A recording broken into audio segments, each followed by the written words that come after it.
제가 오늘 그 동성애와 차별금지법에 대해서 말씀드리기 전에 간단하게 제 소개 겸 제 간증을 하고 강의를 하도록 하겠습니다. 저는 모태신앙인입니다. 제가 이제 거제리에서 태어났는데 제가 엄마 뱃속에 있을 때 우리 어머니께서 저를 임신했을 때 처음으로 우리 어머니께서 교회를 나가셨습니다. 아주 뜨겁게 예수님을 영접하고 100일 동안 새벽 기도를 하고 제가 이 땅에 태어났습니다. 그래서 저는 태어날 때 하나님의 특별하신 은혜가 있었다 이렇게 생각하고요. 참 훌륭하신 부모님 밑에서 잘 자라다가 제가 중학교 3학년 때 문제가 생깁니다. 그 중학교 3학년 생물교과서에 모든 식물이 세포로 되어 있다는 규절이 있었는데 그날따라 그게 참 신기하게 들리면서 그러면 동물은 뭘 되어 있지? 그래서 제가 막 과학책을 찾으니까 동물도 세포이다 사실 알았습니다. 근데 그 다음 순간에 질문이 저한테로 갔어요. 그럼 나는 뭘로 되어 있지? 갑자기 내가 어떤 존재인지 궁금했습니다. 그래서 제가 학교 방과 후에 학교 도서관에 가가지고 인간에 대한 책들을 읽기 시작했어요. 그래서 한 2, 3주 정도 책을 읽다가 하루는 독서실에 가서 글을 적었습니다. 글 제목이 뭐냐면은 인간이란 무엇인가. 그동안에 읽었던 제 책을 가지고 이제 내 나름대로 내가 깨달았던 것을 2-3시간 동안 적었습니다. 그런데 그 내용이 뭐냐 하면은 생물학적인 인간관입니다. 조금 나쁘게 이야기하면 유물론적인 인간관이에요. 근데 그걸 다 적고 나니까 갑자기 내가 눈이 밝아진 것 같고 내가 어떤 존재인지를 알게 된 것 같아요. 근데 그것도 잠깐이고 그 다음 순간에 너무 허무하다. 내가 이거밖에 안 되나. 그런 허무감이 막 밀려오는 거예요. 그래서 영도 딸이나 가야 되겠다. 그래서 이제 무작정 독서실을 뛰쳐나오는데 그 독서실이 절 안에 있었습니다. 그래서 독서실 나오면 법당들이 있고 절문을 통과해서 이제 돌계단을 내려오게 되어 있는데 돌계단을 서너 개 딱 내려왔는데 그때 하늘을 쳐다보니까 구름 한 점 없는 맑은 하늘이에요. 근데 그걸 딱 쳐다보는 순간에 현기증이 나서 제 옆에 딱 붙잡고 섰습니다. 섰는데 그때 제 마음속에 어떤 생각이 드는가 하면 내가 왜 허무하다 그랬지? 조금 전에 허무하다 그랬는데 내가 왜 허무하다 그랬지? 그 허무하다는 생각을 회상하려고 그랬습니다. 근데 아무리 애를 써도 생각이 안 나는 거예요. 딱 마음이 정지다가 전혀 생각이 안 나요. 그래서 좀 애를 쓰다가 좀 더 살아봐야 되겠다. 그래서 제가 이제 독서실 들어갔는데 그때부터 제 마음속에 들어온 것이 허무주의입니다. 허무주의. 죽으면 끝이다. 죽으면 나는 흙으로 돌아버려 없어진다. 그런 허무주의가 들어오면서 하여튼 한 번밖에 없는 생을 가장 행복하게 살아야 되겠다 해서 굉장히 공부를 열심히 해서 이제 서울대학교 물리학과를 졸업하고 미국에 유학을 갔습니다. 미국 유학 가서는 굉장히 공부를 열심히 했어요. 저는 물리학을 택한 이유가 이걸 해서 뭐 돈을 벌겠다, 뭐 직장을 구하겠다는 것이 아니라 정말 이 세상이 뭔지를 알고 싶었어요. 근데 그 당시에는 믿음이 없으니까 과학을 통해서 자연 알고 내를 알자. 그래서 이제 미국 가서 열심히 이제 공부에 몰두했는데 여전히 허무주의, 유물론에서 벗어날 수가 없었어요. 그래서 과연 살아야 되느냐 말아야 되느냐 고민하다가 한 30살쯤 됐을 때 막 그런 고민하다가 죽기는 싫고 붙잡을 건 없고 그러니까 종교라도 믿어야 되겠다. 종교로 내를 세뇌시켜서 내가 살아야 되겠다. 그런 생각이 들어요. 그런데 그 당시에는 믿음이 없지만 교회를 나갔기 때문에 일단 기독교가 맞는지 안 맞는지 확인해보고 다른 종교라도 믿어야 되겠다. 그래서 제가 30살 되던 여름방학에 태어나서 처음으로 성경을 읽기 시작했어요. 제가 마태복음부터 읽었는데 하루에 5시간씩 읽었어요. 하루에 5시간은 성경 읽고 5시간은 연구하고 그래서 마태복음부터 열심히 읽어나갔는데 그렇게 한 2, 3주 지났어요. 그러다가 제가 누가복음 마지막에 예수님이 죽는 장면에서 감동을 받습니다. 예수님이 십자가에 딱 달려가지고 자기 죽인 사람들 내려다보면서 저 사람들의 죄를 용서해 주십시오. 자기가 하는 걸 알지 못합니다. 근데 그걸 읽는데 너무너무 감동이 되는 거예요. 왜냐하면 이분은 지금 몇 시간을 죽는데 자기 죽인 사람 용서하는 거예요. 야, 정말 대단하다. 어떻게 이럴 수 있지? 제가 그렇게 감동받은 이유가 있습니다. 저는 중학교 3학년 때부터 고민한 것이 죽음의 문제예요. 예.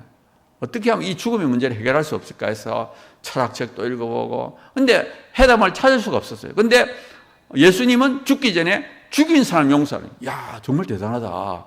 제가 감동을 받고 읽어나가니까 스데반이 역시 그래요. 어떻게 이분들이 이렇게 행동하지? 하면서 내가 하여튼 하루에 5시간씩 감동을 받으면서 성경을 읽었습니다. 또 한 일주일쯤 지났어요. 그날도 점심 먹고 딱 책상에 앉았는데 너무 눈이 아파요. 제가 그 당시에 이론 물리학을 해서 하루 종일 컴퓨터 프로그램을 짰습니다. 밤 1시, 2시에 자고. 그러니까 막 눈이 너무 충혈이 돼서 눈을 뜰 수가 없어요. 낮잠을 자야 되겠다. 그래서 책상 뒤에 있는 1인용 소파에 가지고 잠이 들었습니다. 자다가 또 일어나야지 하고 잠이 들고 그걸 몇 차례 반복했어요. 그러다 갑자기 제가 뭘 보는가 하면 저 위에서 1인용 소파에 잠들었는 내를 내려다보는 거예요. 야, 신기하다. 내가 온몸을 다 내려다보네? 근데 그 다음 순간 딱 드는 생각이 뭔가, 야, 이게 죽는 거구나. 이게 죽는 거 생각이 딱 드니까 죽으면 안 되지, 살아야지. 막 그렇게 깬 거예요. 근데 너무 실감이나. 꿈인지 생신인지 잘 모르겠어요. 그래서 한번 밖에 나갔다가 다시 책상에 앉았습니다. 근데 책상에 일기장이 펴져 있고 일기장에 영혼이라는 단어가 적혀 있어요. 성경에 보니까 자꾸 영혼이라는 단어가 나오는데 도대체 영혼이 뭐지? 그래서 제가 크게 일기장에 적어놨어요. 근데 조금 전에 그 사건이 있으니까 영혼에 조금 알 것 같아. 그래서 제가 펜을 들고 일기장에 적어야 되겠다. 또 막상 적으려니까 생각이 안 나요. 그래서 일기장을 덮고 성경을 읽기 시작했습니다. 성경을 조금 읽어 나가는데 어떤 기질이 있는가 하면 우리에게는 썩어질 몸이 있을 뿐만 아니라 썩지 않은 영혼이 있다. 그런 기질이 있어요. 근데 그날따라 그 기질이 있는데 눈에서 눈물이 걸썽거려요. 그래서 그걸 참고 계속 읽었습니다. 또 조금 읽으니까 또 비슷한 기질. 우리에게 썩어질 몸이 있을 뿐만 아니라 썩지 않은 영혼이 있다. 두 번째 딱 그 기질이 있는데 막 이 눈에서 눈물이 줄줄줄 흘려요. 한참 울었습니다. 너무 좋아가지고 옆에 가서 혼자서 팔딱팔딱 뛰었어요. 그래서 제가 이 기자가 뭐라 적었느냐? 우리에겐 두 개의 생명이 있다. 육신의 생명과 영원한 생명이 있다. 그것이 저의 인생을 바꾼 최대의 사건입니다. 15살부터 30살까지 15년을 허무주의, 유물에 갇혀 있다가 영의 눈을 뜨는 시간이면 그때 기쁨이 찾아오는데 주체할 수 없는 기쁨. 하늘 날아갈 것 같아. 마치 지하 감옥에 캄캄한 지하 감옥에 갇혀 있다가 막 풀려나는 것 같은 엄청난 기쁨이 닥쳐오는 거예요. 막 그때부터 제가 소망을 발견해요. 저는 그때까지 소망이 없었어요.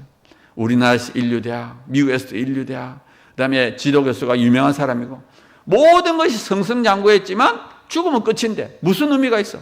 무가치하다고 생각해. 근데 그때 죽어서 끝나는 것이 아닐 수도 있겠구나. 내가 이때까지 영의 세계를 몰랐네. 진짜 영의 세계가 있는지 없는지 알아야 되겠다. 막 그때부터 소망이 생기고 막 이제부터 신이 나는 거예요. 정말 영의 세계가 있는지 내 안에 영혼이 있는지 없는지 막 이렇게 생각이 있어요. 근데 한 몇 달쯤 지나니까 어떤 생각이 딱 드는가 하면 결국은 내가 죽을 텐데 죽기 전에 영의 세계가 있다는 확실한 증거를 가져야 되겠다. 정말 그래야만이 죽음을 기쁨으로 통과할 수 있겠다. 그렇지 않으면 죽음 앞에서 내가 덜덜 떨 것 같아. 그래서 확실한 증거를 가져야 되겠다. 근데 이제 논리적으로는 생각해도 아무것도 안 돼서 제가 30살 되던 마지막 날에 일기장에 뭐라 적었느냐? 내년에는 하나님을 만나자. 왜냐하면 하나님은 영적인 존재니까 만약에 하나님이 계시면 영의 세계가 있고 영의 세계가 있으면 내 안에 영혼이라는 영이 있을 수 있겠다. 그래서 제가 하나님은 내가 별개의 존재니까 내가 하나님 만나야 되겠다. 그래서 제가 31살 때 들어가서 그때부터 기도하는 거예요. 하나님, 정말 하나님 계시다면 저를 만나주세요. 정말 간절하게 진심으로 기도했어요. 자살을 생각하던 사람이니까 얼마나 간절했겠습니까? 그런데 하나님이 제 기도를 기다리셨어요. 그때부터 응답하기 시작하는데 1월 달부터 10월 달까지 모든 기도를 응답합니다. 한 100번에 가까운 기도를 전부 응답해서 8월 달에 박사학위 받고 10월 달에 부산대 교수가 됐습니다. 그러니까 하나님은 유물론자인 나를 믿게 만드시려고 일부러 다 들어주신 거예요. 됐다 안 됐다 하면 안 믿을 것 같으니까 하나님이 저를 사랑하셔가지고 그래서 저를 단번에 교수로 만들었어요. 그래서 10월 달에 부산대학교 물리학과 교수가 확정 통보를 받고 비행기를 타고 쫙 날아오는 거예요. 비행기 의자에 앉아가지고 지난 10개월 생각해보니까 진짜 모든 것이 다 응답됐어요. 너무너무 막 기쁘고 마치 그걸 묵상하는데 앞에서 바람이 불었는데 시원한 바람이 확 불어오는 것 같으면서 하나님이 진짜 있구나. 하나님이 있다는 게 믿어지는 거예요. 하나님이 있다는 게 믿어지니까 너무너무 좋아. 왜? 하나님이 계시면 영의 세계가 있고 영의 세계가 있으면 내 안에 영혼이 있는 거예요. 내가 그토록 고민하던 죽음의 문제가 해결됐어요. 제가 중학교, 고등학교, 대학교, 청년 시절 그렇게 고민하던 죽음의 문제가 해결된. 그래서 너무너무 좋아가지고 제가 비행기 의자에 앉아있을 수 없어가 일어나가지고 그 비행기 복도로 왔다 갔다 했어요. 내가 한국 가면 이거 전해야 되겠다.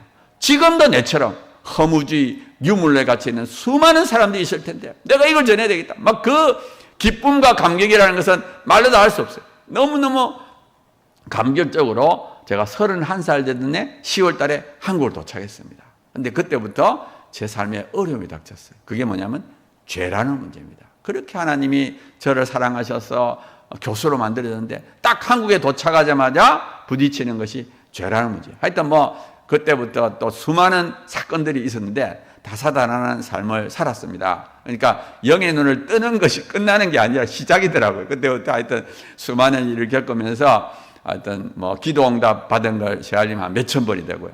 또 매 맞은 거 세알림은 또한 여러 번 됩니다.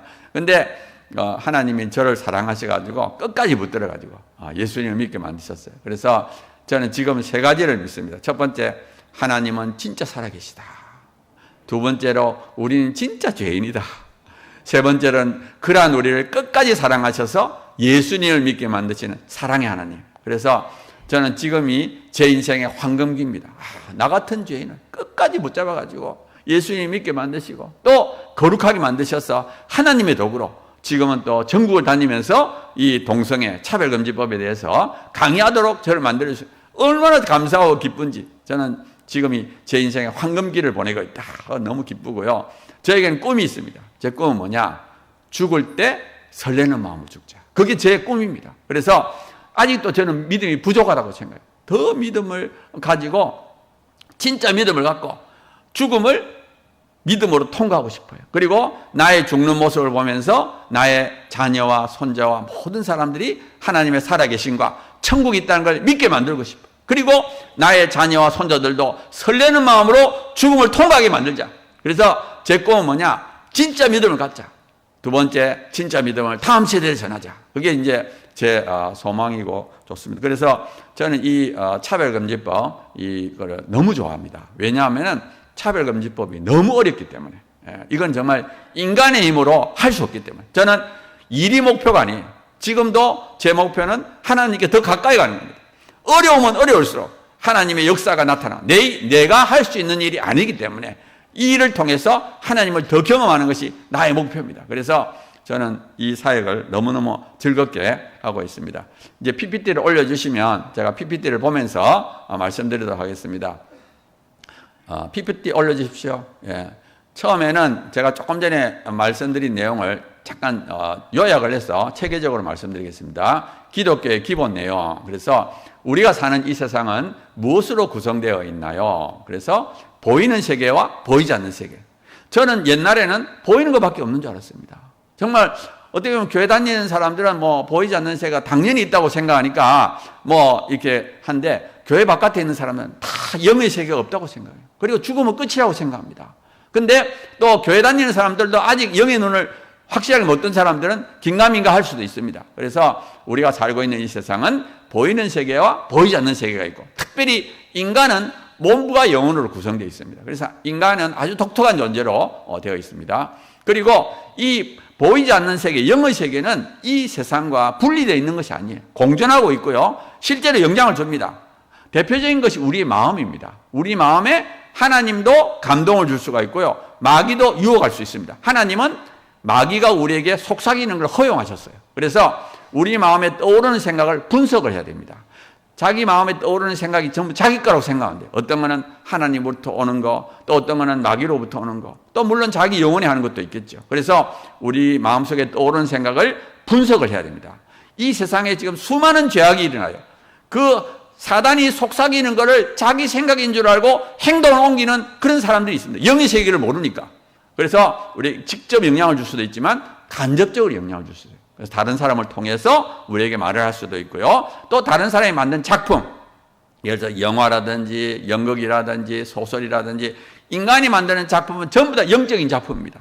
어떤 작품은 하나님의 감동으로 우리의 믿음을 증가시키는 것도 있고 어떤 거는 우리의 믿음을 파괴시키는 사단의 작품이 있습니다. 그런데 불행하게도 우리 주위에는 사단의 작품이 훨씬 많습니다. 그러니까 우리가 굉장히 보고 듣는 걸 조심해야 됩니다. 그래서 우리가 우리 주위에 있는 모든 것은 우리 마음에 영향을 준다. 그래서 절대로 나쁜 것을 보고 들으면 안 됩니다. 나쁜 걸 보고 들으면 믿음이 파괴가 돼요. 그래서 좋은 것만 딱 보고 들어야 되고요. 또 우리가 평소에 신앙생활이 중요합니다. 왜? 우리도 보는 사이에 나쁜 것을 접하기 때문에 그렇습니다. 그래서 항상 기도하면서 말씀 읽으면서 우리 마음속에 이제 보고 드는 것을 씻어내야 돼요. 우리 마음속에 이렇게 나쁜 것이 들어왔을 때 가만히 놔두면 자랍니다. 자라가지고 완전히 자기 것이 돼버려요. 그러면 그 다음에 그걸 없애는 게 너무 어렵습니다. 그러니까 우리가 매일 씻어내야 돼요. 이 세상의 악한 것들을 매일매일 씻어내야 됩니다. 자, 그러면 우리가 이제 믿음은 말씀과 기도로 갖고요. 그 다음에 우리가 행동을 해야 됩니다. 거룩하게 살아야 되고 또 성실하고 또 하나님 일을 해야 되고요. 하나님을 진짜 믿고 나면 인생의 가치와 의미, 목표를 봐요. 저는 아까 말씀드릴 때 저는 하나님이 없다고 생각할 때는 인생에 아무런 가치도 없고 아무런 목적도 없고, 근데 하나님을 딱 만나고 나니까 너무너무 기뻐요. 그래서 저는 이제 하나님은 나의 존재 가치고 하나님은 나의 목적이다 이렇게 말씀합니다. 그리고 하나님께서는 우리에게 기쁨을 주시고 평안함을 주시고 당당한 희망, 든든함을 주시고 하나님이 모든 것을 인도해요. 그러니까 하나님 안에만 있으면, 하나님께 붙어 있기만 하면 나머지는 하나님이 다 책임지시고 얼마나 감사하고 행복한지 모릅니다. 그래서 저는 지금 기쁨으로 살아가고 있습니다. 자, 이제부터 이제 동성애와 차별금지법에 대해서 조금 설명을 드리겠습니다. 지금 이 그림에 보면은 붉은 색깔이 동성애를 지지합니다. 북미, 남미, 호주, 서구 유럽. 반대로 흰 색깔은 동성애를 반대해요. 아프리카는 아주 반대하기 때문에 잘 보이지도 않고요. 아시아는 중간 정도 됩니다. 지금 현재 유엔 회원국이 195개국인데 그 중에 72개국이 동성애를 처벌합니다. 그리고 동성교를 합법한 나라는 29개예요. 그리고 헌법으로 동성교를 금지한 나라는 28개입니다. 제가 이걸 처음에 말씀드린 이유는 어떤 사람들은 이 동성애 인정하는 게 전 세계 추세가 아니냐. 전 세계가 지금 한데 우리나라도 거기 따라가야 된다. 제가 그런 말을 해서 아이고 그런 거 아닙니다. 지금도 유엔 안에는 동성애 반대하는 국가가 찬성하는 것보다 더 많습니다. 그리고 헌법으로 금지한 나라가 28개입니다. 제가 이렇게 말씀드립니다. 그리고 작년에 우리가 이제 여론조사를 했어요. 동성결합을 합법화하는 거. 동성결합이라는 것은 동성끼리 같이 사는 거를 이제 가족으로 인정해 줄 거냐 할 때 한 3분의 2가 반대합니다. 그러니까 우리나라는 아직도 동성결혼 이런 걸 다 반대하고 있어요. 동성애가 뭐냐? 정의를 보면 동성애한 성적 끌림, 동성과의 성관계, 동성애자의 성정체성. 그러니까 동성애는 우정이 아닙니다. 정신적 사랑이 아니에요. 동성애는 동성과 성관계를 하고 싶다든지 또 실제로 하는 거를 동성애라 하고요. 그 다음에 이성애는 뭐냐? 남녀 간의 성관계. 양성애는 동성애와 이성애를 다하면 양성애. 그 다음에 동성애, 이성애, 양성애 합쳐서 이걸 성적 지향이라서 이걸 법에도 넣고 조례도 넣습니다. 그 다음에 동성애자가 얼마나 많으냐? 그걸 제일 먼저 조사한 사람이 킨제이입니다. 아마 킨제이 보고서라는 말을 들어봤을 텐데 이 킨제이는 어떤 사람인가 하면 자신이 양성애자입니다. 그리고 모든 성을 마음대로 해야 된다 이렇게 주장을 했어요. 모든 성애는 뭐냐? 동성애, 어린이, 동물, 근친 모든 성을 마음대로 해야 된다 생각했어요. 그래서 이거를 하기 위해서 이 사람이 오랫동안 데이터를 모아서 2권의 책을 적습니다. 48년도에 남성의 성적 행동, 53년도에 여성의 성적 행동. 근데 그 내용이 뭐냐 하면은 미국 남성의 10%가 동성애를 한다는 거예요.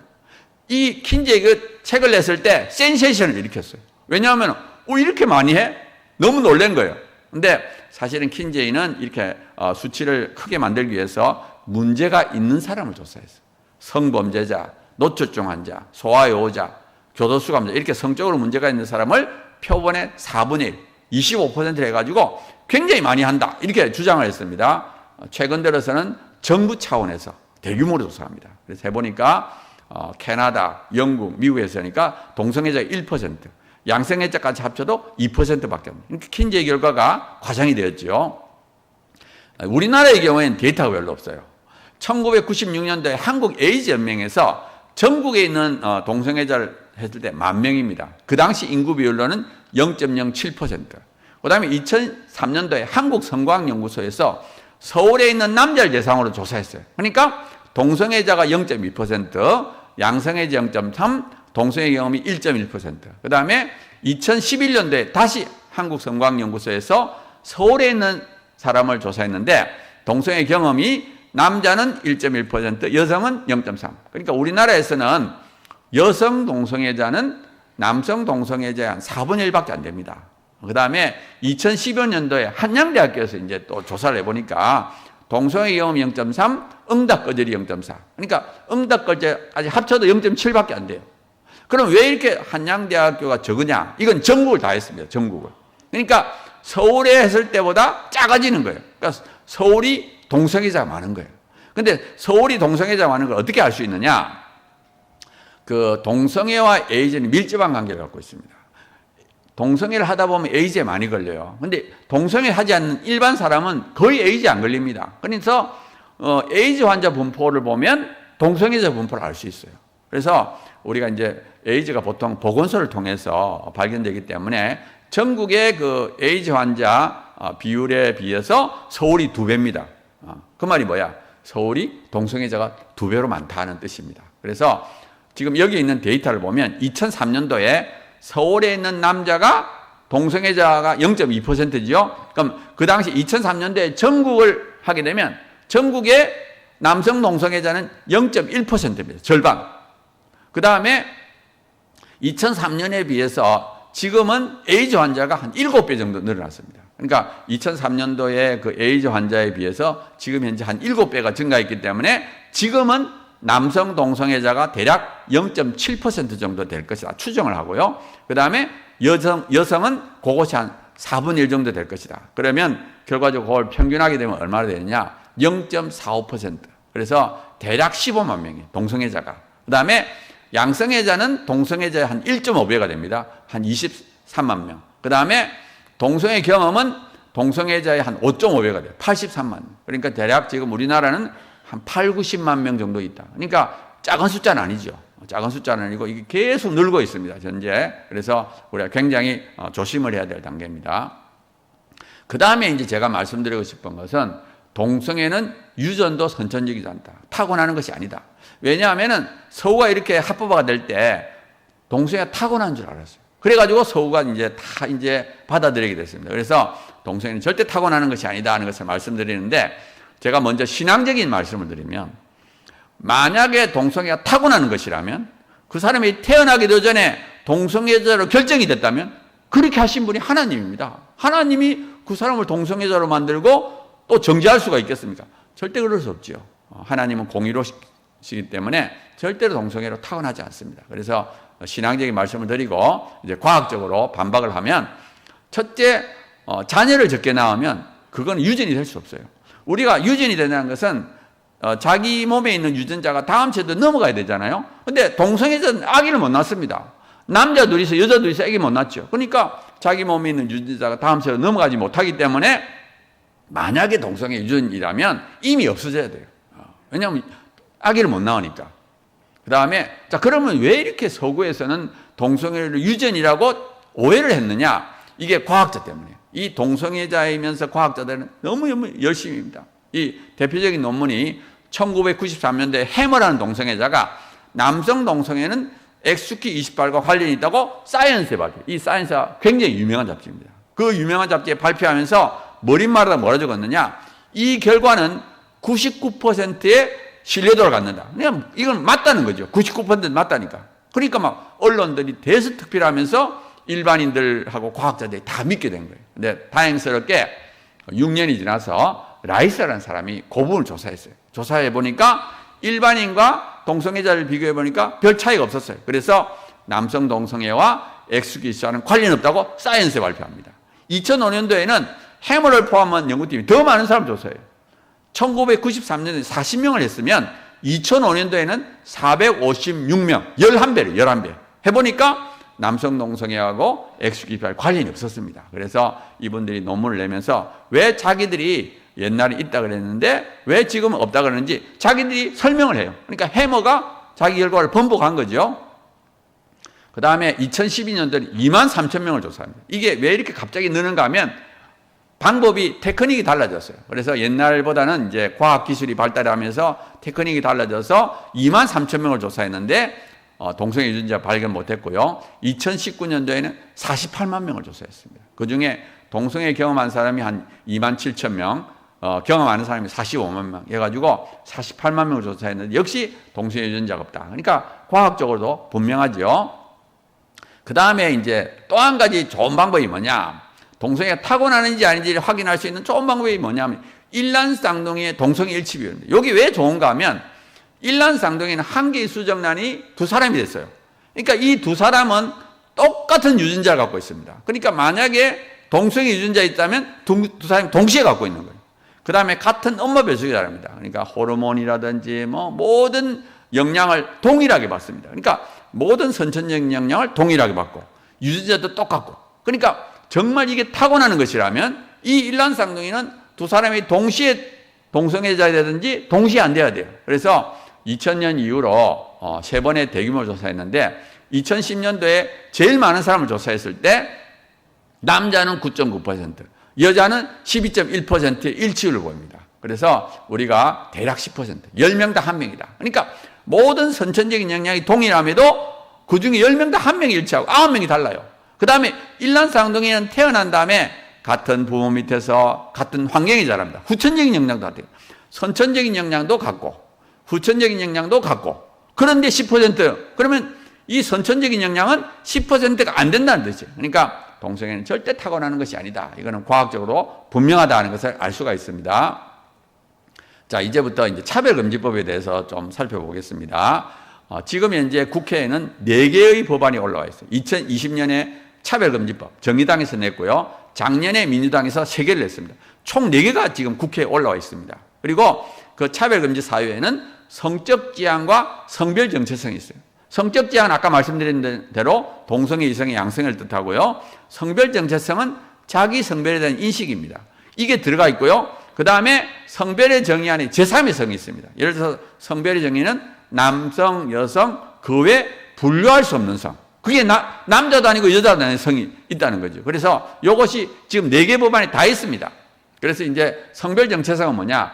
자기 성별에 대한 인식이에요.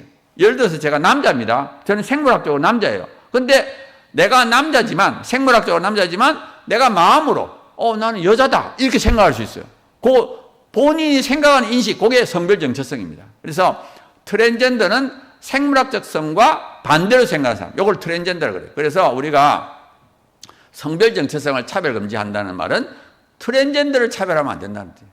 우리 얼른 생각할 때 트랜스젠더도 차별받으면 안 되지, 쉽게 생각할 수 있죠. 근데 문제는 뭐냐 하면 여기서 차별받지 않는다는 것은 그 사람을 법적으로 인정한다는 뜻입니다. 예를 들어서 제가 남자인데 내가 여자다 이렇게 생각하면 내가 여자 화장실, 탈의실, 목욕탕 가는 것을 막을 수가 없습니다. 막으면 차별이에요. 그래서 보면 이제 젠더에는 여러 가지 종류가 있는데요. 트랜스젠더는 생물학적과 반대로 생각하는 사람. 넌젠더, 나는 남자도 아니고 여자도 아니다. 그건 넌젠더입니다.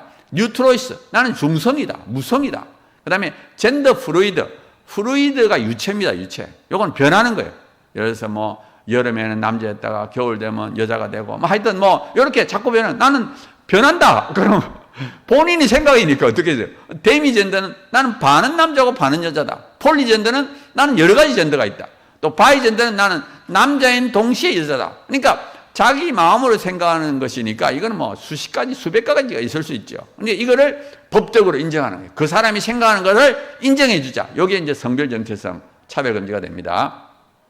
현재 우리나라의 이제 차별금지를 보면은 지난번에는 한 6개 정도 2007년부터 올라와 있고요. 항상 성적 지향과 성별 정체성이 들어옵니다. 2007년도에도 원래는 성적 지향이 있었는데 막 국민들이 반대하니까 성적 지향을 뺐는데요. 성적 지향, 성별 정체성 들어가고요. 또 처벌 조항이 항상 들어갑니다. 그 다음에 이제 차별금지법이 만들어지면 어떻게 되느냐? 차별받았다고 생각하는 사람, 피해자가 국가인권에다 진정을 합니다. 국가인권에 진정을 해가지고 차별인지 아닌지 조사해 주세요. 이렇게 하면은 이제 국가인권이 막 조사를 해가지고 그 다음에 정말 차별이라고 판단을 하게 되면 시행명령을 내립니다. 고쳐라. 시행명령.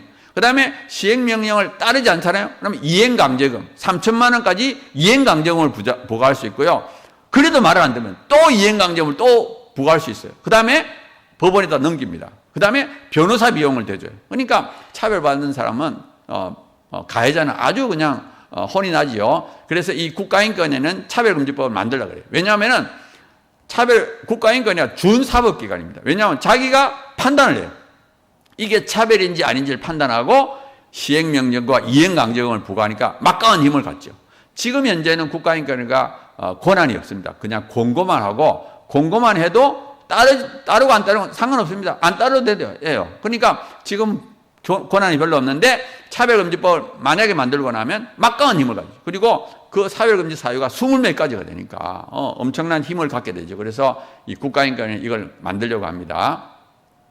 자, 이거의 문제점을 살펴보겠습니다. 차별의 법적 의미가 뭐냐면은 분리, 구별, 배제하거나 분리하게 대하는 거예요. 여기 이제 차별의 의미입니다. 그래서 차별에는 좋은 의미가 있고 나쁜 의미가 있어요. 우리가 흔히 생각할 때 차별, 그러면 나쁜 것만 생각하는데 좋은 의미가 있어요. 예를 들어서 이건 정당한 차별인데 도덕, 양심, 소설, 종교, 사실에 근거한 합리적 비판.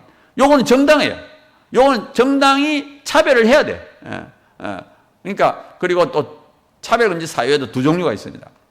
하나는 가치중립적 사유. 이거는 선천적이거나 불가항력적인 것. 예를 들어서 남녀, 장애, 인종 이런 것들은 가치중립적입니다. 그러니까 본인의 책임이 없는 거죠. 그래서 이거는 정당한 차별이 있을 수 없습니다. 반면에 가치의존적 사유. 이건 이제 윤리적으로 논란이 되는 것. 예를 들어 동성애, 흡연, 중독 이런 것은 정당한 차별이 존재합니다. 그래서 우리가 이 동성애 차별과 흑인 차별은 같지 않습니다. 흑인하고 여성은 태어날 때부터 그렇게 결정이 되기 때문에 그건 차별하면 안 되죠. 근데 이 동성애는 선천적이 아닙니다. 그렇기 때문에 같지 않아요. 근데 자꾸 이 사람들은 동성애 타고났다고 주장하는 이유가 뭐냐면은 타고났으니까 본인이 책임이 없다. 이거는 차별금지 사유에 넣어야 된다. 무조건 차별하면 안 된다. 이렇게 나가는 거예요. 그래서 자꾸 동성애 타고났다고 이렇게 주장하고 있습니다. 그 다음에 우리가 행위자와 행위를 혼동하면 안 됩니다. 우리가 사람을 차별하면 안 돼요. 그렇지만 행위는 우리가 차별할 수 있어야 됩니다. 그래서 예를 들어서 담배를 보세요. 요즘 담배 보면 그에다가 겉에다가 혐오스러운 사진을 막 넣죠. 폐암, 후두암 걸릴 확률이 높다고. 그래서 우리가 담배는 비판할 수 있어야 됩니다. 우리가 담배 피는 사람을 차별하면 안 되지만 담배는 얼마든지 비판할 수 있어요. 마찬가지예요. 우리가 동성애자의 인권은 존중하더라도 동성애 자체는 비판할 수 있어야 됩니다. 예를 들어서 동성애와 에이즈 관계도 얼마든지 말할 수 있어야 됩니다. 그래서 이제 차별금지는 두 얼굴이 있어요. 하나는 좋은 얼굴. 우리가 차별하면 안 된다 할 때 그 사람을 불쌍히 여기고, 만약에 동성애자라고 해도 그 사람을 불쌍히 여기는 건 좋은 거예요. 근데 문제는 뭐냐? 이 차별금지 안에는 정당화가 있습니다. 동성애가 이성애와 똑같다는 거예요. 그 다음에 동성애를 비윤리적으로 생각하는 사람은 오히려 혐오주의자라 해서 처벌하게 만드는, 선악이 바뀌어버립니다. 그래서 저는 이 차별금지법은 사람의 착한 마음을 이용해서 악을 선하다고 선을 악하단다. 실제로 지금 현재 차별금지법이 통과된 나라들이 다 기독교 국가입니다. 기독교 크리스찬들이 정말 착한 마음을 갖고 있으니까 이거를 속여가지고 법을 만든 다음에 그 다음에 악과 선을 바꿔버려요. 그래서 서구는 이제 여기에 당했죠. 우리나라는 절대 당하면 안 됩니다. 자, 실제적인 피해를 한번 보겠습니다. 동성애를 비윤리적이다, 비정상이다 처하라고 공공장소에서 표현하면 제재를 받습니다. 개인의 윤리관이 존중이 안 돼요. 특별히 종교의 자유가 심각하게 침해를 당합니다. 예를 들어서 종교의식의 자유, 설교할 때 동성애를 비판하면 처벌을 받을 수 있습니다. 그 다음에 또 포교의 자유, 우리 전도를 못해요. 예수님이 유일한 구원자다. 그럼 다른 종교를 차별한 거예요. 그러니까 우리가 전도를 못하게 되고요. 또 직장에서 전도하게 되면 그게 종교적 괴롭힘입니다. 안 믿으려고 하는데 자꾸 믿으라 하면 그건 괴롭힘이에요. 그 차별이에요.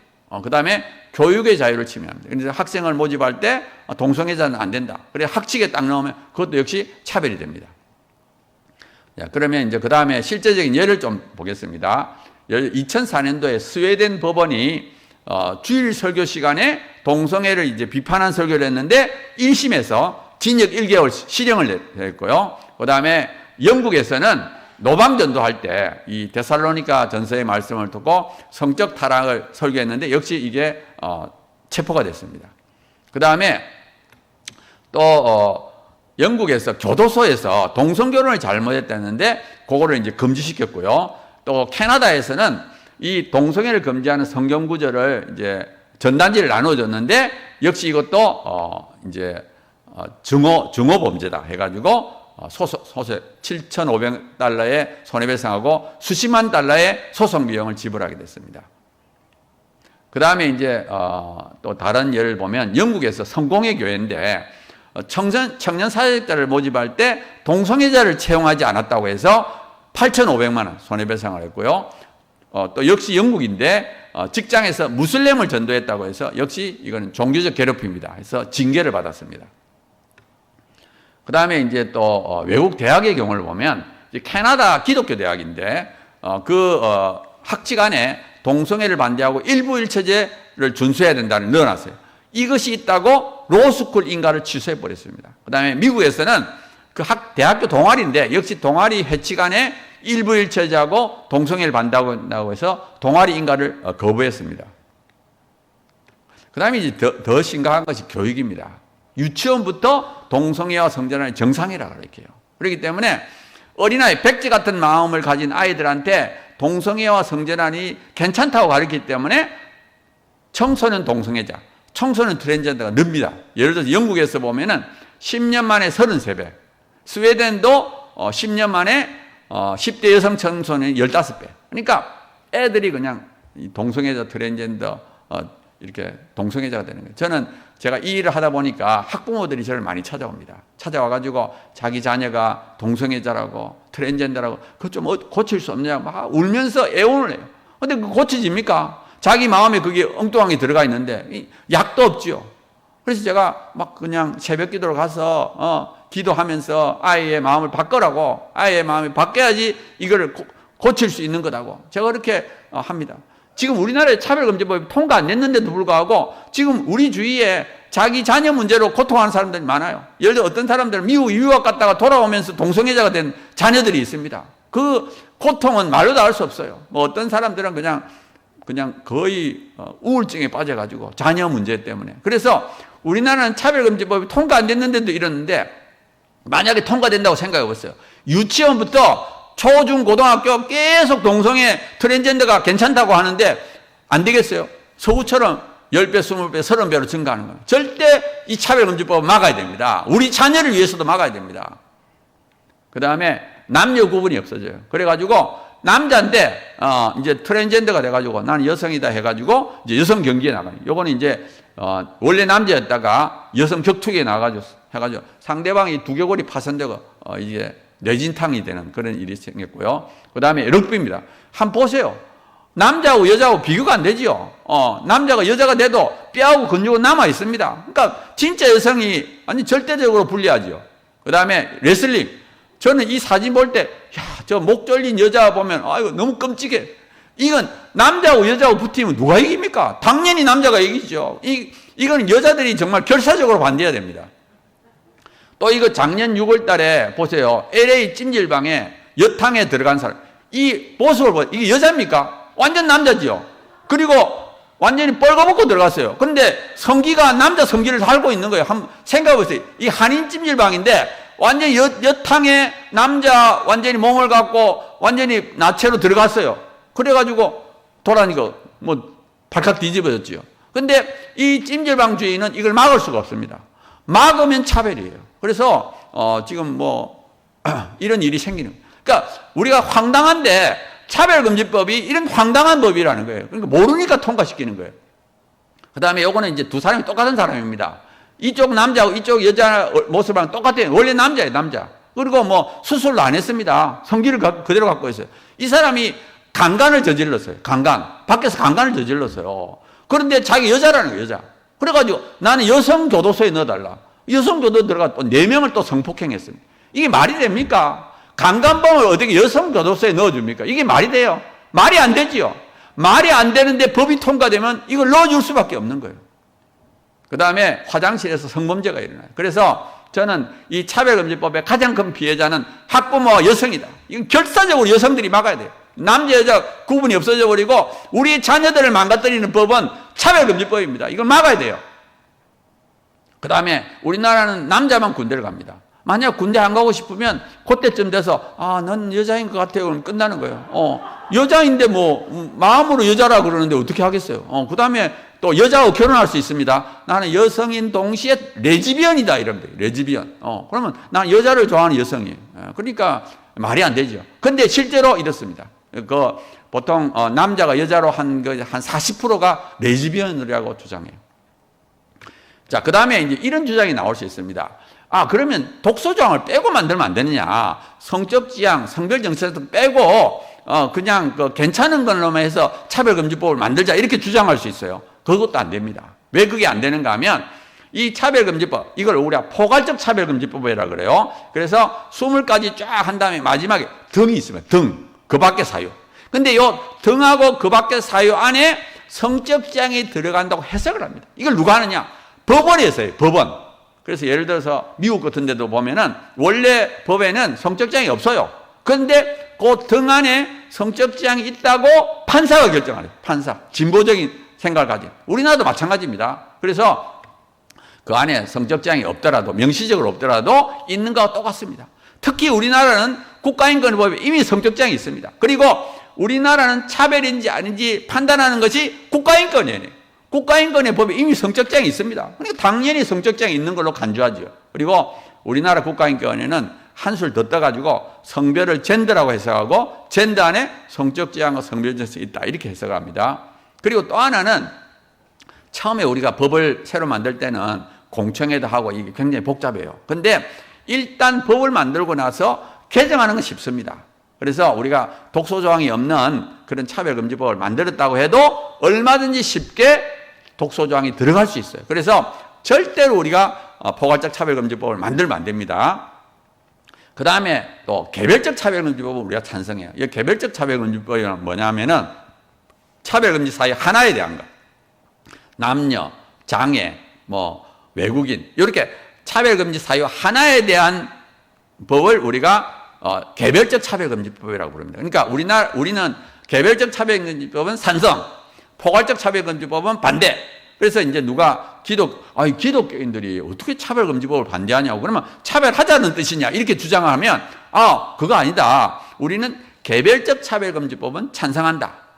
반면에 포괄적 차별금지법은 반대한다. 그래서 우리는 문제가 있으면 개별적 차별금지법을 더 만들고 수정 보완하기를 원하고 포괄적 차별금지법을 반대하는 이유는 그 안에 독소조항이 들어가기 때문에 그렇다. 이렇게 설명하면 됩니다. 자, 이제 차별금지법의 문제점 요약을 하면 첫째는 윤리도덕을 파괴합니다. 악과 선이 바뀌어버려요. 그 다음에 남녀 구분이 파괴가 됩니다. 진짜 여성이 피해자고요. 세 번째, 자녀가 파괴됩니다. 학부모들이 피눈물을 흘립니다. 네 번째, 자유가 파괴되면서 독재가 있어요. 표현의 자유, 양심의 자유, 종교의 자유가 파괴. 그 다음에 네 번째로 교회가 파괴돼요. 그 다음에 진짜 믿음 가진 사람들이 해고가 됩니다. 그러니까 지금 이 차별금지법이 통과된 나라에서는 진짜 믿음을 가진 사람들이 버틸 수가 없어요. 멀쩡하게 직장생활 잘하고 있는데 상사가 와서 물어봅니다. 당신 차별금지법 동성애 어떻게 생각해? 그러면 난 동성애 안 좋다고 생각. 그 사람은 이제 혐오주의자예요. 혐오주의자. 당신은 혐오주의자이기 때문에 직장에 다닐 수 없다는 거예요. 예. 자, 그 다음에 이제 최근 상황에 대해서 조금 말씀드리겠습니다. 올해 들어와가지고 민주당 지도부에서 조금 이제 차별금지법을 통과시키겠다는 말을 자주 했어요. 예를 들어서 윤호중 비상대책위원장, 그 다음에 김성환 정책위 의장, 특별히 박주민 민주당 간사, 이 사람이 아주 적극적으로, 민주당 간사 박주민이가 아주 적극적으로 차별금지법을 통과시키겠다고 말을 했습니다. 그리고 4월 11일부터 두 사람이 단식 투쟁을 했습니다. 예, 지금 이게 국회 앞인데요. 국회 정문 앞인데 지금 저 앞에 보이는 텐트를 치는 데가 국회 땅입니다. 저건 도로가 아니에요. 도로. 국회 땅이에요. 국회 땅에다가 텐트를 치고 두 사람이 단식 투쟁했습니다. 그래서 우리가 항의를 했어요. 왜 저렇게 저거 왜 안 치우느냐 하니까 저거는 박주민 의원의 의정활동이에요. 의정활동이기 때문에 치울 수 없다. 그래서 우리가 국회 사무처에다 말하니까 역시 의정활동이라 치울 수 없다는 거예요. 근데 아무튼 이 사람들이 두 사람이 4월 11일부터 단식 투쟁에 들어갔습니다. 그래서 민주당이 굉장히 압박을 받았고요. 4월 25일 날 이 박지원 공동비상대책위원장이 당론으로 만들자. 그리고 이 사람이 뭐라 그랬는가 하면 단식하고 있는 두 사람이 위험하다. 이게 2주가 지났을 거예요. 14일이 지났으니까 위험하다. 그리고 이 박지원이가 이제 비상대책위원장 하기 전에 윤호중 위원장이 뭐라 그랬는가 하면 우리 같이 차별금지법을 통과시키자. 이렇게 이제 이야기를 했어요. 그러니까 빨리 윤호중 비상대책위원장 약속을 지켜라. 그래요. 이제 4월 26일 날 공청회를 하기로 결정을 했습니다. 이 차별금지법이 어떻게 만들어지는가 하면 맨 처음에 이게 재정법이기 때문에 공청회를 하고요. 그 다음에 법사위 안건조정위원회, 그 다음에 법사위 법안심사소위원회, 그 다음에 법사위 전체회의, 그 다음에 본회의를 통과합니다. 근데 문제는 뭐냐 하면은 이 안건조정위원회, 법안심사소위원회 전체회의 전부 다 민주당이 다수입니다. 원래는 이 법사위 안에 안건조정위원회가 3대 3이었어요. 국민의힘 3명, 민주당 3명. 근데 이 민주당이 꼼수를 부려가지고 민주당 안에 있는 한 사람을 무소속으로 탈퇴를 시켜가지고 결국은 무소속 1명, 그 다음에 민주당 2명, 국민의힘 2명. 근데 사실은 무소속은 민주당입니다. 그러니까 3대 2죠. 그러니까 이거는 뭐 그냥 민주당에서 마음만 먹으면 통과되게 돼 있어요. 막을 수가 없게 돼 있습니다. 그래서 사실은 이제 굉장히 위험한 상황인데, 그래서 이제 그다음부터는 민주당에서 자꾸 공청회를 하자 그랬고요. 또 하리수라는 트랜스젠더가 이 패스트트랙을 태우자고. 패스트트랙이라는 것은 긴급 안건으로 통과시키자는 거죠. 그 다음에 그러다 다행스러운 거는 5월 19일 날 39일째 단식하던 한 사람이 병원을 실려갔습니다. 그 다음에 이제 5월 25일 날 민주당 심사소위원회 단독으로 민주당 단독으로 공청회를 했어요. 그래서 이제 원래는 여야 합의에 의해서 법사위 전체에서 이제 이걸 결정해야 되는데 소위원회에서 박주민 의원이 그냥 주관을 해가지고 했고요. 사실은 이제 국민의힘은 거부하고 그래서 찬성층만 3사람이 와서 공청회를 했습니다.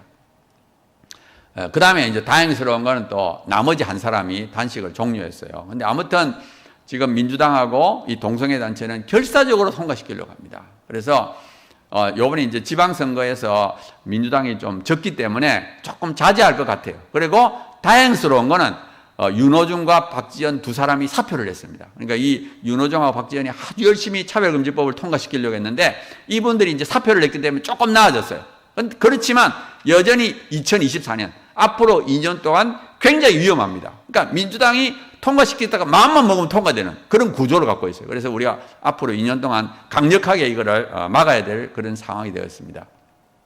자, 이제 결론을 가겠습니다. 우리가 가져야 될 것 첫 번째는 뭐냐? 확신. 우리께 맞다. 진리에 대한 확신. 저쪽은 영화도 만들고 언론이랑 모든 것이 저쪽 편이기 때문에 지금 계속 우리를 세뇌시키고 절대 흔들리면 안 됩니다. 우리가 확실하게 이거는 잘못된 것이다. 확신을 가져야 되고요. 그 다음에 거룩한 삶을 살아야 됩니다. 저는 이 싸움이 음란과 거룩의 싸움이라고 봅니다. 저쪽은 음란이 무기고 우리는 거룩이 무기고 음란과 거룩이 딱 붙으면 누가 이기느냐? 거룩이 이겨요. 그걸 어떻게 아느냐? 소돔과 고모라를 보면 압니다. 소돔과 고모라에 10명의 의인만 있으면 멸망시키지 않겠다 그래요. 그 말이 뭐예요? 소돔성에 몇만 명의 음란한 사람이 있더라도 10명의 의인만 있으면 소돔성이 타락하지 않도록 붙잡을 수 있다. 그 말이에요. 의인 한 명은 음란한 사람 1000명을 이길 수 있습니다. 그러니까 우리가 거룩함만 유지하면 반드시 우리가 이깁니다. 그래서 우리가 거룩함을 유지하는 게 중요한데 문제는 뭐냐? 우리가 약합니다. 우린 죄성을 갖고 있어요. 그래서 우리 하나님께 기도하고 하나님 도와주세요. 정말 내 힘으로는 할 수 없지만 하나님 도와주셔서 저로 하여금 거룩하게 살 수 있게 해주세요. 하나님은 우리가 이렇게 간절하게 기도하면 이거는 반드시 들어주세요.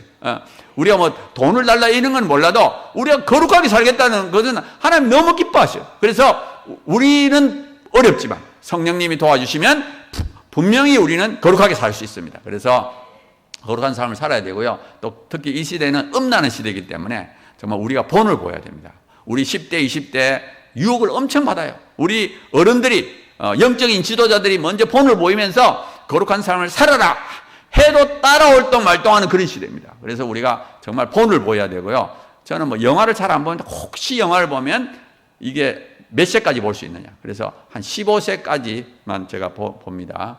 그 다음에 헌신과 희생. 우리가 먼저 본을 보여야 돼요. 희생하고 헌신하면서 이 일을 해야 돼요. 제가 아까 간증을 조금 하다가 마쳤는데 사실은 제가 31살 되는 교수가 되었고요. 그 다음에 우리나라 오자마자 아프기 시작했습니다. 왜냐하면 아까 죄를 짓게 되고 또 하나님께서 몸을 아프게 해서 제가 32살부터 간이 나빠졌어요. 37살 때 간경화라는 판명을 받았고요.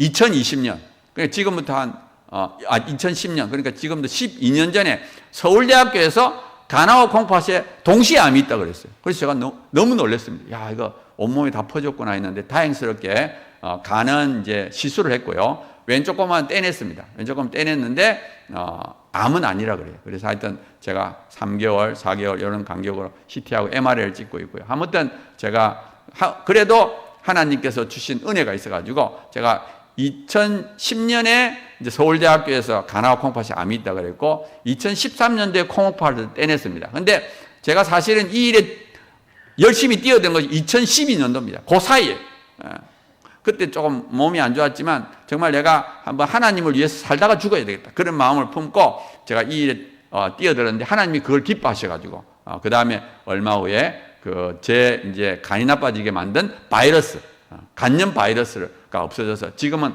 오히려 아주 그냥 건강한 모습으로 제가 30대, 40대는 간이 안 좋아가지고 누워 있었는데 지금은 오히려 건강한 모습으로 전국을 다니면서 강의하고 있습니다. 근데 하여튼 아무튼 하나님이 우리가 열심히 본을 보일 때 기뻐하시고요. 그 다음에 용감해야 됩니다.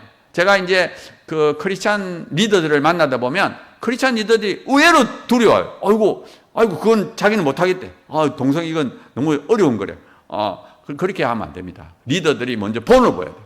리더가 덜덜 떨면 다 따라오는 사람 다 떱니다. 그러니까 리더가 먼저 확실하게 믿음으로 선포해야 돼요. 예. 하나님은 살아계시고, 교회 안에서만 하나님이 살아계시는 게 아니라 세상에서도 살아계시기 때문에 리더가 먼저 믿음의 삶을 살아야 됩니다. 그리고 우리가 실력이 있어야 되고 교양이 있어야 돼요. 어떤 사람은 용감한데 무례한 사람이 그러면 하나님만 못합니다. 정말 우리가 믿음을 갖고 또 용감하게 그러면서 아주 교양 있게 설득력 있게 할 때 이제 중간에 있는 사람들이 우리 편이 되는 거예요. 지금 우리가 싸우는 건 저쪽은 동성애자고 우리는 크리스찬들이 싸우게 되면 동성애자도 안 변합니다. 골수분자. 우리도 골수분자예요. 설득을 당하겠어요? 양쪽이 싸우는데 누가 우리 편, 중간에 있는 사람들을 우리 편을 만드는 거예요. 민주주의 국가에서는 다수를 차지해야 돼요. 그래서 저쪽은 자꾸 불쌍한 표정을 짓잖아요. 지금은 우리가 또 불쌍한 게 됐습니다. 우리는 지금 언론도 우리 편이 아니기 때문에 지금은 기독교인들이 오히려 참 탄압을 받는 그런 시대가 되었습니다. 자, 그 다음에 이제 또 한 가지 중요한 것은 충분히 이길 수 있다는 마음을 가요. 의외로 많은 사람들이 부정적이에요. 뭐 미국도 무너지고 유럽도 무너지는데 한국은 뭐 결국 무너질 거다. 그런 마음을 품으면 안 돼요. 우리 전쟁터에 나갈 때 결국은 질 거다 하면 이길 수 없습니다. 이건 믿음의 전쟁이에요. 그래서 우리는 분명히 이길 수 있고 또 이겨야 된다는 마음을 품어야 되고, 왜? 하나님이 살아계시기 때문에 그렇습니다. 우리 힘으로 싸우는 게 아니에요. 지금도 하나님 살아계셔요. 하늘 보좌에서 온 땅을 내려다보고 있어요. 우리가 이렇게 행동할 때 하나님 말씀대로 살고 하나님 나라를 만들려고 할 때 얼마나 기뻐할지만, 전지전능하신 하나님이 우리 편인데 왜 집니까? 절대로 지지 않지요. 저는 하나님의 힘으로 살아가고 있어요. 하나님이 우리나라를 지키시고 우리를 통하여 하나님의 나라를 만들어 갈 것이다, 저는 생각하고요. 우리가 자신 있게 나아가야 되고요. 또 우리께 진리입니다. 학문에도 성공한 게 아니고 그게 진리가 될 수 없죠. 그리고 동성애자 많지 않습니다. 기독교인의 50분의 1밖에 안 돼요. 그러니까 우리 크리스찬들이 동성애보다 훨씬 교수도 많고요. 그 다음에 법조인들도 많고요. 의사도 많고요. 하여튼 돈도 많고요. 크리스찬이 훨씬 많습니다, 돈이. 그래서 절대로 안 돼요. 사람 숫자도 많고 돈도 많아요. 그 다음에 하나님을 잘 믿는 나라는 한국이다. 그러니까 지금 전 세계에서 이 동성애를 차별금지법을 막을 수 있는 가능성이 있는 나라는 한국밖에 없습니다. 미국도 무너졌고요. 뭐 유럽도 무너졌고 다 무너졌어요. 남미가 맞겠습니까? 아시아가 맞겠습니까? 지금 현재 믿음이 있고 좀 잘 사는 나라 중에 버티고 있는 건 한국밖에 없습니다. 그러니까 지금 이 전쟁의 최전선에 한국이 와 있어요. 그래서 하나님께서도 한국만은 무너지지 않기를 바라고 있어요. 그래서 우리가 지금 이 시대에 한국의 크리스찬이라는 것은 굉장한 사명감을 갖는 거예요. 정말 우리나라만큼은 무너지지 않아야 돼요. 그래서 정말 전 세계를 오히려 하나님께로 인도하는 그런 국가가 돼요. 그리고 하나님은 얼마나 간절히 바라고 있는지 몰라요. 그리고 하면 됩니다. 하면 이길 수 있습니다. 그 다음에 이제 긴급하게 해야 될 몇 가지만 소개를 하면, 첫 번째는 이제 민주당이 키를 갖고 있기 때문에 민주당을 설득을 해야 돼요. 전화, 면담을 통해서 이 민주당이 당론을 정하지 않도록. 당론을 정했다면 끝나니까 절대로 당론이 되지 않도록 우리가 해야 되고, 특별히 민주당 지도부하고 법사위 이쪽을 우리가 해야 돼요. 아마 법사위는 이제 앞으로 다 바뀌게 되니까 앞으로 어떻게 될지 모르겠는데, 아무튼 법사위, 그리고 부산에도 이제 민주당 의원들이 몇 명 있거든요. 그분들을 설득을 해야 돼요. 절대로 당신은 민주당 그 의원총회에 가서 절대 이걸 막아야 된다 하고 이제 간절하게 우리가 말씀을 드려야 됩니다. 그 다음에 1인식. 지금 보면은 아침 8시부터 수많은 사람들이 와요. 여성들입니다. 대부분 다 여성들이 와요. 아침 8시부터 와가지고 얼마나 마음이 안타까우면 8시부터 와가지고 피켓, 전부 지금 보세요. 전부 차별금지법 반대하는 거예요. 그 사람들이 아침 8시부터 매일 옵니다. 와가지고 보좌관들이랑 국회의원들이 출근할 때 보라고 그렇게 안타까운 마음으로 지금 하는 사람들이 있어요. 그 다음에 우리도 텐트를 만들어요. 여기 국회 땅입니다. 저쪽이 만들었는데 우리도 만들어 달라고 해가지고 우리가 만들었어요. 그래가지고 지금은 또 저쪽은 거두었습니다. 단식을 그만두고 우리는 끝까지 남아둘 거예요. 그래서 거둘 때를 할 때까지, 왜냐하면 위험하기 때문에. 올해 하반기가 위험합니다. 국회의원 선거가 2년 남았기 때문에 시간이 가면 갈수록 국회의원 선거가 가까워지게 되면 통과될 가능성이 낮아요. 근데 지금은 멀리 떨어져 있으니까 지금 밀어붙일 가능성이 굉장히 높습니다.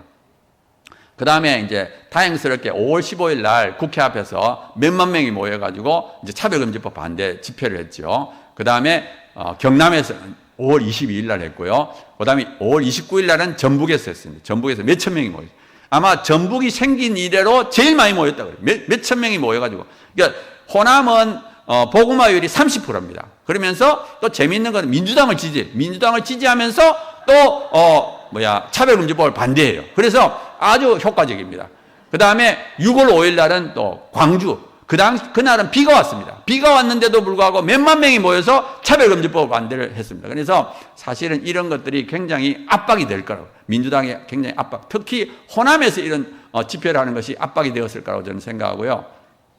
제가 한 가지 좀 언급하고 싶은 것은 이 차별금지법은 사기꾼법이다 하는 건데, 왜 이렇게 했는가 하면 제가 이제 여론조사를 했습니다. 여론조사를 했는데 어떻게 했느냐 하면, 당신은 차별금지법을 압니까 모릅니까 물어보고, 그 다음에 차별금지법을 찬성합니까 반대합니까 물어봤어요.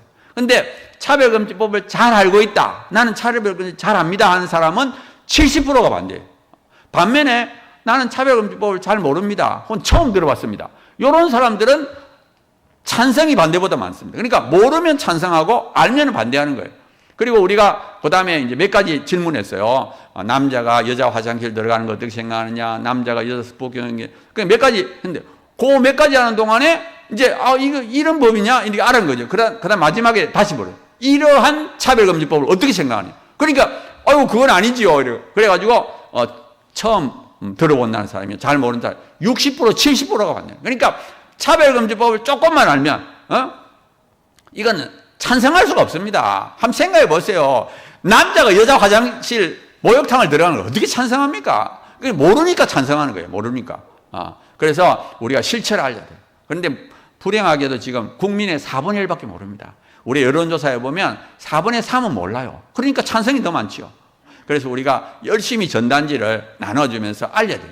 왜냐하면 언론이 우리 편이 아닙니다. 그래서 우리가 열심히 전단지 나눠줘야 되고, 또 국회의원들한테도 만나서 해야 돼요. 그래서 우리가 전단지 배부를 좀 해야 되는데, 사실은 끝나고 나가면서 로비에서 우리 전단지 배부할 자원봉사자를 모집합니다. 제가 초량교회 다니고 있거든. 초량교회 지무장로인데, 초량교회에서도 부산역에서 합니다. 그리고 온천교회에서도 지금 하고 있어요. 그래서 이제 우리가 이거 열심히 알려야 돼요. 왜냐하면 언론이 우리 편이 아니기 때문에 어쩔 수 없습니다. 우리가 발품을 팔아야 돼요. 이거를 전단지 해가지고 나눠줘서 이걸 보기만 해도 반대합니다. 이거 보면은 우리 아이가 동성애자가 되는구나, 또 남녀 구별이 없어지구나, 알기만 하면 이걸 모르니까. 그런데 언론이 자꾸 그걸 숨기고 있어요. 그래서 어쩔 수 없습니다. 우리가 전단지를 배부하는 일을 해야 되기 때문에 하여튼 여기 계신 분들이 한번 조금이라도 일주일에 한 번 정도, 아니면 몇 주에 한 번이라도 동참해 주길 바라고요. 아는 것이 중요한 것이 아니라 행동을 해야 됩니다. 그 다음에 이제 요거는 이제 우리 이 교회 다니시는 권사님, 김숙희 권사님이 택배 차량에다가 차별금지법 반대 홍보문을 부착해가지고 다니고 있습니다. 여기 지금 택배 차량에다가 이렇게 돈을 좀 드리고 이렇게 하고 있는데, 이것도 굉장히 효과적이에요. 우리가 전번에 전광판에다가 하고, 하여튼 방법을 써가지고, 하여튼 여러 가지 방법으로 우리가 이제 차별금지법을 알려야 되는데, 이것도 아주 좋은 방법 중에 하나라고 저는 생각합니다. 그리고 우리가 이제 앞으로 정말 열심히, 특히 2년 동안 굉장히 열심히 해야 됩니다. 사실 전국이 하나가 되어서 이걸 알려야 돼요. 지금 이제 동성애를 반대하는 크리스찬들은 대부분 다 반대합니다. 근데 문제는 뭐냐? 서구는 무너졌어요. 서구는 무너졌는데 왜 무너졌느냐? 이 동성애자들이 기독교인보다 더 헌신하기 때문에 무너진 거예요. 그래서 저는 이 싸움이 논리의 싸움이 아니라 헌신의 싸움이다. 그래서 정말 우리가 최선을 다해서 하면 우리나라만큼은 반드시 막을 수 있다. 저는 그렇게 생각합니다. 그래서 듣고 그냥 흘려버리지 마시고, 우리나라만큼은 정말 하나님의 국가, 믿음의 국가가 되고, 또 또 전 세계를 주님께로 인도하는 그런 국가가 되어야 되겠고, 조금이나마 내가 헌신해야 되겠다. 그래서 우리 주위에 전단지를 저희들이 무료로 막 드립니다. 드려서 열심히 알려드리고, 우리나라만큼은 차별금지법을 맞는 그런 하나님의 기쁨이 되는 국가가 되었으면 좋겠습니다. 제가 기도하고 마치겠습니다. 사랑이 많으신 하나님 아버지, 감사합니다. 정말 저희들을 사랑하셔서 영의 눈을 뜨게 해주시고 영원한 천국을 소망하며 살아가게 해주신 것 감사합니다. 하나님, 우리 대한민국만큼은 꼭 붙잡아 주셔서 차별금지법이 통과되지 않는 그런 믿음의 국가가 되게 하시고, 정말 서구는 다 차별금지법이 통과되고 교회가 문을 닫고 이제는 정말 교회가 텅텅 비어가는 정말 그런 안타까운 상황을 보고 있습니다.